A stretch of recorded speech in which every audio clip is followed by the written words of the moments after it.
Hello everyone, welcome back to study 24 with Arjun. Thumbnail से आप लोगों को पता चल गया है कि लास्ट डे हम लोग जो ग्रामर के ऊपर मॉक टेस्ट कर रहे थे उसी का पार्ट 2 लेकर के आज आ गए हैं हम। तो देखो, एक बात और भी फिर से बोल देता हूं कि ग्रामर का बेसिक चीजों से हम लोग शुरू किए थे। जैसे पार्ट्स ऑफ स्पीच स्पीच से हम लोग क्वेश्चन कर रहे थे और पार्ट्स ऑफ स्पीच को हम स्प्लिट कर करके छोटे छोटे हिस्से में डिवाइड कर करके छोटे छोटे क्वेश्चन से लेकर के एडवांस लेवल तक ऐसे क्या करेंगे क्वेश्चन प्रैक्टिस, ताकि आप लोगों को एग्जाम में कोई भी क्वेश्चन मतलब नहीं छूटेगा। ठीक है, इस तरह से मैंने ये सारे मॉक टेस्ट डिजाइन किया है। तो देखो, आज जो मॉक टेस्ट होगा वो प्रोनाउन के ऊपर होगा। प्रोनाउन 1 टेस्ट 2, आज टेस्ट 2 है ना, लास्ट डे हम लोग टेस्ट 1 दिए थे। तो टेस्ट 2 में क्या है, टेस्ट 2 में प्रोनाउन 1 लिखा हुआ है, मतलब प्रोनाउन के ऊपर और एक सेट आएगा क्वेश्चन का जहां से प्रोनाउन से क्वेश्चन आएगा। ठीक है, तो बार बार बोल रहा हूं कि बेसिक ग्रामर का छोटा छोटा हिस्सा इस मॉक टेस्ट में कवर हो जाएगा। और चाहे केवीएस एनबीएस मतलब कोई भी टीचिंग एग्जाम या नॉन टीचिंग एग्जाम, बैंक हो, क्लर्क पोस्ट में हो, कोई भी एग्जाम में जहां से ग्रामर से क्वेश्चन आएगा, आप लोगों को एक भी क्वेश्चन नहीं छूटेगा आप लोगों का। ठीक है, एक भी क्वेश्चन नहीं छूटेगा, सब कुछ आंसर मतलब सभी क्वेश्चन का आंसर आप लोग दे पाओगे। इस तरह से ही हम ये मॉक टेस्ट को डिजाइन किए हैं। आप लोगों का काम है मेरे साथ साथ ये मॉक टेस्ट प्रैक्टिस करते जाना। ओके, तो और ज्यादा कुछ बोलने का है नहीं, तो डायरेक्ट शुरू करते हैं। Fill in the blanks with more suitable pronoun. देखो ऑप्शन 1 में क्या है, fill in the blanks with more suitable pronoun. My mobile needs to be fixed but dash is working. मेरा मोबाइल तो फिक्स करने का जरूरत है बट डैश इज वर्किंग, लेकिन मेरा मतलब माई नहीं होगा क्योंकि मेरा तो फिक्स करने का जरूरत है, तो मेरा तो काम नहीं कर रहा है, तभी ना फिक्स करेंगे। तो या और आर नहीं होगा, देयर नहीं होगा, क्योंकि देयर अगर होता, आर अगर होता तो मोबाइल्स होता, क्योंकि देयर मींस बहुत सारे लोग हैं, आवर में भी बहुत सारे लोग हैं। तो देयर मोबाइल तो किसी 4 लोगों का तो एक मोबाइल नहीं हो सकता है, 4 लोगों का 4 ही ना होगा। तो देयर के बाद मोबाइल जो आएगा वो मोबाइल्स होगा। तो अगर मोबाइल्स आता है तो उसके बाद जो वर्ब आएगा वो सिंगुलर नहीं आएगा, इज नहीं आएगा, तो आर आएगा। तो डायरेक्टली क्या पता चल रहा है, यहां पर हम हर एक आंसर को एक्सप्लेन कर देंगे कि क्यों हो रहा है। ठीक है, ताकि पूरा ग्रामर आप लोगों का रिवीजन हो जाए और मॉक टेस्ट में कैसे आइडिया को काम कराना है वो भी पता चल जाए। ठीक है, तो देखो, अगर देयर नहीं होगा, आर नहीं होगा, क्योंकि उसके बाद प्लूरल नाउन आएगा और प्लूरल नाउन के बाद प्लूरल वर्ब आएगा। तो यहाँ पे तो इज है, तो सिंगुलर होगा। सिंगुलर में माइंड बचा है और हीज बचा है, माइंड तो नहीं होगा क्योंकि मेरा मोबाइल तो फिक्स करने का जरूरत है, तो काम किसका कर रहा है, कोई दूसरे का। तो हीज इज वर्किंग। ओके, तो option B his is the right answer here. My mobile needs to be fixed but his is working. Okay, question number 2 देखो क्या है, fill in the blanks with most suitable pronoun. It was Aarti and not Parvati who did the cleaning all by dash. It was Aarti, Aarti था, पार्वती नहीं था। आरती भी एक girl है, पार्वती भी एक गर्ल है, दो लोग मिलकर काम नहीं किए। कौन किए है, सिर्फ आरती किए है, आरती क्लीन किए है। ऑल बाय, अगर आरती खुद किए है तो ऑल बाय हरसेल्फ होगा, क्योंकि हम लोग को पता है अगर कोई काम हम खुद करते हैं वहां पे रिफ्लेक्सिव प्रोनाउन लगता है। अगर मैं करता हूं माई सेल्फ, कोई गर्ल दूसरा कोई गर्ल करती है तो क्या होगा, हरसेल्फ। कोई बॉय होता है तो हिमसेल्फ। अगर सब लोग मिलके कर रहा है, कोई 4-5 लोग, तो देमसेल्फ, राइट। अगर हम लोग मिलकर कर रहे हैं तो आवर सेल्फ। तो यहाँ पे तो हम लोग भी नहीं, कोई 4 लोग भी नहीं और कोई लड़का भी नहीं काम कर रहा है, आरती कर रहा है, तो क्या होगा, obviously herself. It was Aarti who did the cleaning all by herself, not Parvati बीच में है, तो herself is the right answer here. Okay, herself, option A herself is the right answer here. Okay, next question, question number 3, fill in the blanks with the most suitable reflexive pronoun. Same ऊपर की मतलब question number 2 की तरह। I cot site of dash in the mirror. Mirror में किसका तस्वीर हम मतलब कैच करेंगे। अगर मैं खड़ा हूं मिरर के सामने, आई cot site of dash in the mirror, my self ना।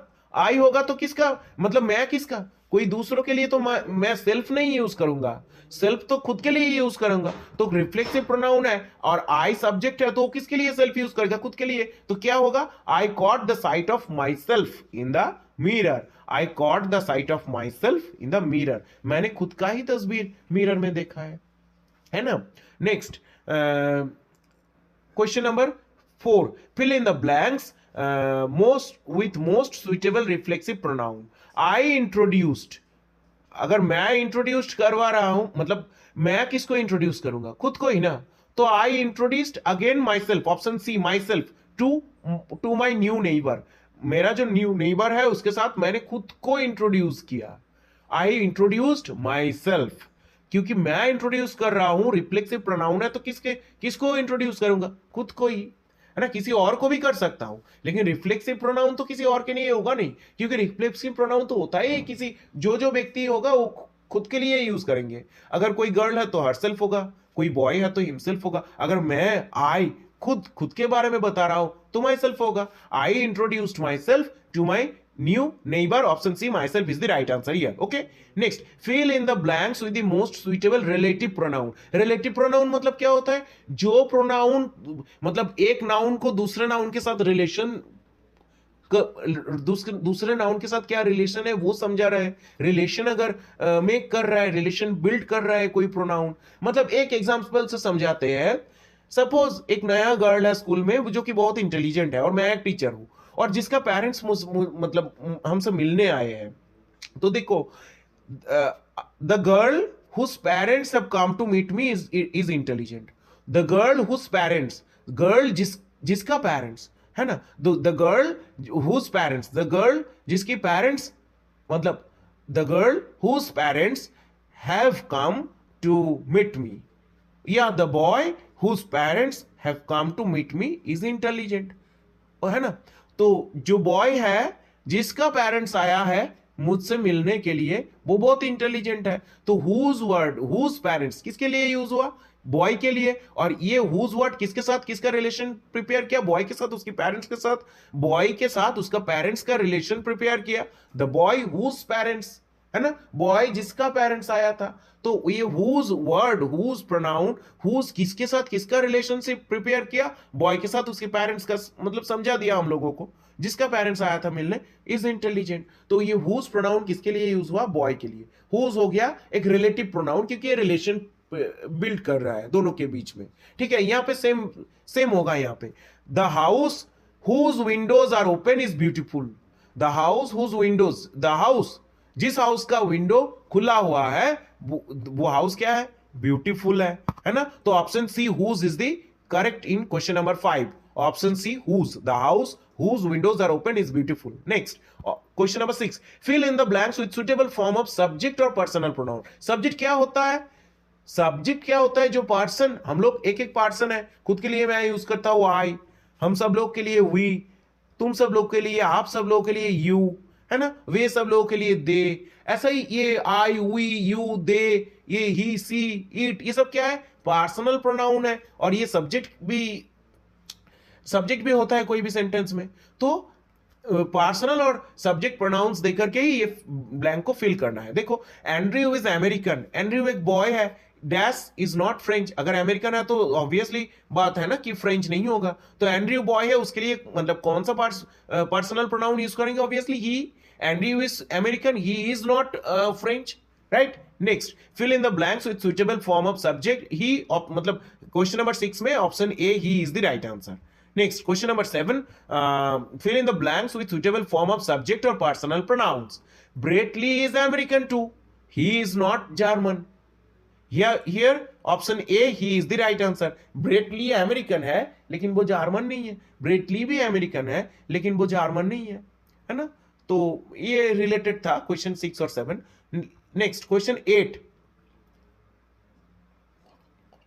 Question 8, fill in the blanks with suitable form of subject or personal pronoun. My friend and I are high school student. मैं और मेरा दोस्त high school का student है, हम लोग high school से है। We are not primary school students, है ना। तो ऑब्वियसली we होगा। मैं और मेरे दोस्त के बारे में अगर मैं कुछ बोलूंगा तो हम लोगों के लिए we ही ना यूज करूंगा। तो we मतलब हम लोग are not primary school students, हम लोग हाई स्कूल का स्टूडेंट है, प्राइमरी स्कूल का स्टूडेंट नहीं है, तो we होगा, है ना। तो हम खुद के लिए क्या यूज करते हैं, वी यूज करते हैं। मैं खुद के लिए आई करूंगा, मेरे साथ दो चार लोग हो गया, हम हो गए तो वी करूंगा, है ना। We are not primary school student, so option A we is the correct answer here. Fill in the blanks with suitable form of subject और personal pronoun. Next, Ram and Raj are not French, dash are American. वे लोग American है, French नहीं है। तो Ram and राज दोनों है, दोनों के लिए क्या यूज करेंगे, वे लोग। दे मतलब वे लोग, तो they are American, they are not French. So option D, they is the correct answer. Next, question number 10. Fill in the blanks with suitable form of subject or personal pronoun. Same.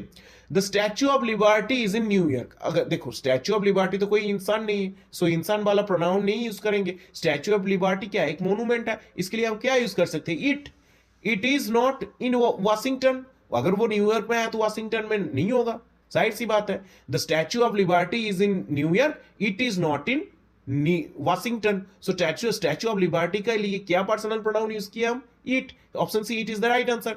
Find the correct relative pronoun. अच्छा, relative pronoun. Do you know that girl Jill is talking to, तुमको क्या वो लड़की के बारे में पता है, जील इज टॉकिंग टू, जिसके साथ जील बात कर रहा है, किसके साथ, Jill is talking to whom, whom मतलब जिसके साथ। तुमको क्या वो लड़की के बारे में पता है जिसके साथ जील बात कर रहे हैं, तो होम, होम होगा, Jill is talking to whom, है ना। तो whom, C is the right answer.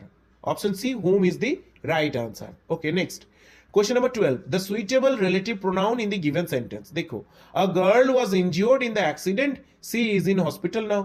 Girl जो इंज्योर्ड हुआ था, है ना, the girl who was injured in the accident, जो मतलब जो इंज्योर्ड हुआ था वो हॉस्पिटल में एडमिटेड है, तो the girl who was injured in the accident is now in hospital, the girl who, so option B, who is the correct answer here. 13, each of the question below for each of the questions below choose the best pronoun. अच्छा, यहाँ पे दो dash है, दो में क्या क्या आएगा देखो, dash showed some photographs of my holiday। अच्छा, my holiday से पता चल गया मेरा हॉलीडे का तस्वीर कौन दिखाएगा, मैं खुद दिखाऊंगा ना। तो I showed किसको दिखाऊंगा, आई के बाद देखो दो ऑप्शन है, ऑप्शन बी और ऑप्शन सी। आई आस को तो नहीं दिखाऊंगा, क्योंकि जो लोग नहीं गए थे उन लोगों को दिखाएंगे ना हम। तो आई सोड देम, जो लोग नहीं गए थे वो लोग नहीं गए तो उन लोगों को दिखाएंगे। I showed them some photographs of my holiday in Paris. Okay, so option B, I and them is the correct answer here. Next, identify the indefinite pronoun. देखो, डेफिनेट क्या होता है, स्पेसिफिक करके। ही से पता चलता है कि कौन लड़का है, सी से पता चलता है कि कौन लड़का है, क्योंकि किसी के नाम के अगेंस्ट ही हम ही से यूज करता है ना। तो आई से पता चलता है मैं खुद हूं, दे से पता चलता है कौन लोगों के बारे में बात कर रहे हैं, वी से पता चल रहा है कि हम लोग, तो ये तो डेफिनेट है।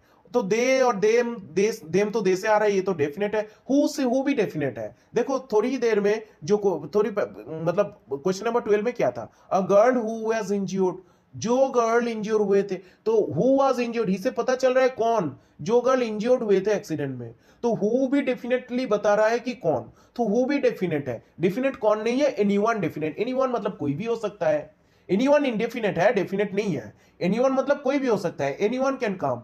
अगर देखो 4-5 बच्चे खड़े हुए तो हम बोल दिए एनीवन कैन कम, मतलब राम भी आ सकता है, राज भी आ सकता है ना, और पार्वती भी आ सकती है ना, जील भी आ सकती है, तो कोई भी आ सकता है। एनीवन से स्पेसिफिक करके, पर्टिकुलरली फिक्स करके किसी को नहीं बता रहा है, तो ये इंडेफिनेट है, डेफिनेटली नहीं बता रहा है कि कौन है, तो ये इंडेफिनेट है। इंडेफिनेट प्रोनाउन क्या हो गया, एनीवन हो गया। Next, identify the pronoun from the given sentence. Pronoun क्या होगा, आई हेल्प्ड हिम कैरी इट। यहाँ पे देखो प्रोनाउन क्या क्या है, आई है ना, इट है, तो हिम है, आई हेल्प्ड हिम कैरी इट। तो यहाँ पे सब्जेक्ट देखो, मेन जो प्रोनाउन है वो ऑप्शन में जो दिया हुआ है, हेल्प तो बाहर हो गया, कैरी भी बाहर भी होता है। तो I helped him carry it, यहाँ पे carry, I helped him to carry it infinitive के बाद, और I help him carry it. So ये मतलब कुछ ना कुछ करके ये बाहर भी समझा रहा है। तो बचा कौन, हिम और आई को ही देंगे, क्योंकि आई है एक पर्सन, हम खुद हेल्प किए हैं, खुद के नाम के अगेंस्ट अगर मैं बोल रहा हूं तो यहाँ पे आई क्या हो रहा है, मोटा मोटा करके आई जो मतलब प्रोनाउन है वो हम समझ पा रहे हैं, ठीक है। तो identify the pronoun from the given sentence, अगर ये पर्सनल प्रोनाउन होता तो और भी अच्छा होता, आई और भी स्पेसिफिक करके आंसर हो जाता, ठीक है। तो I is the correct answer here, okay, I option D, I is the correct answer here. तो देखो आज हम लोग 15 मॉक टेस्ट मतलब 15 क्वेश्चन फिर से कर लिए हैं। नेक्स्ट मॉक टेस्ट भी आएगा, तुम लोगों को पता ही चल गया प्रोनाउन के ऊपर। तो डिटेल में छोटे छोटे छोटे हिस्सों में स्प्लिट कर करके एक मतलब छोटे छोटे कोने कोने से क्वेश्चन हम लोग कर रहे हैं, ठीक है, एक भी हिस्सा नहीं छूटेगा। ऐसे मॉक टेस्ट मतलब देते रहो आप लोग मेरे साथ। एग्जाम में, आने वाले एग्जाम में, चाहे सी टेट हो या कोई भी टेट या teaching exam, KVS, NBS, BPSC मतलब कोई भी एग्जाम हो, सभी में ये मॉक टेस्ट आप लोगों का काम आएगा, आप लोगों को हेल्प मिलेगा। और कि आप लोग अगर नॉन टीचिंग पोस्ट के लिए भी प्रिपरेशन ले रहे हो तो उसमें भी हेल्प मिलेगा, ठीक है। तो इसी तरह से मॉक टेस्ट रोज मेरे साथ देते रहो और आप लोग अपना जो सक्सेस है उसके तरफ आगे बढ़ते रहो। Thank you very much.